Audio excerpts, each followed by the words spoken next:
My love, Montevideo is a city born out of strategy, resilience, and its beginnings go back to the early 18th century, when the Spanish, worried about Portuguese expansion from Brazil, established it as a fortress town in 1724. They named it Montevideo, some say meaning "I see a mountain," because sailors approaching from the sea spotted the small hill by the bay. From that lookout point came its name, Montevideo. And how romantic that is, darling. A city named because of a view from the sea. From its start, Montevideo was a place of both conflict and hope. The Spanish used it as a stronghold, but soon it became a port city, a vital point for trade across the Rio de la Plata. By the 19th century, it became the beating heart of Uruguay's independence struggles, caught between Spanish rule, Portuguese advance, later the nations of Argentina and Brazil. Yes, the 1800s were turbulent. The city was occupied by British forces for a short while in 1807, and during Uruguay's independence wars in the 1820s and 1830s, Montevideo was often under siege, but it survived. By the late 19th century, it blossomed into a cosmopolitan port, drawing immigrants from Spain, Italy, France, and beyond. They gave Montevideo its European flavor, which still shows in its cafes, architecture, and boulevards. The bay itself, darling, and the great Rio de la Plata shaped its While it doesn't have mighty rivers running through the city, the sea and estuary became its lifeblood. The coastline and the Rambla, that long promenade stretching for miles, make Montevideo one of the most beautiful waterfront cities in the world.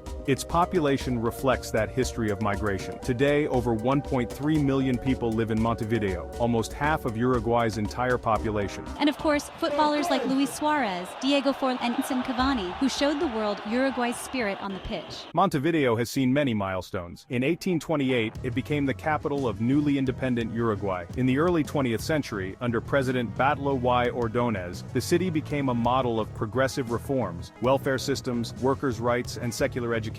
And in 1930, darling, it hosted the very first FIFA World Cup at the Estadio Centenario, a milestone not just for Uruguay but for world sport. Today, it has a charm like no other. This Vieja, with its colonial streets, and the Plaza Independencia with Art Mausoleum, tell of its proud past. The Teatro Solis, one of South America's finest theaters, stands as a temple of culture. And then there's the Rambla, where lovers, families, and dreamers walk by the sea at sunset. It feels like the city itself is embracing you. And don't forget the food, my love. Parillas with their sizzling asado line the Mercado del Puerto, offering the best grilled meats in South America. Empanadas, chivitos, those overstuffed sandwiches, and fresh seafood by the bay make Montevideo a feast. It shows the world that a city can be both global and deeply intimate. That's why, my love, Montevideo feels like poetry by the sea. It is a place where history lingers in the air, where music and laughter drift along the waterfront, and where every sunset seems to whisper, "Stay a little longer, because love, like this city, is timeless."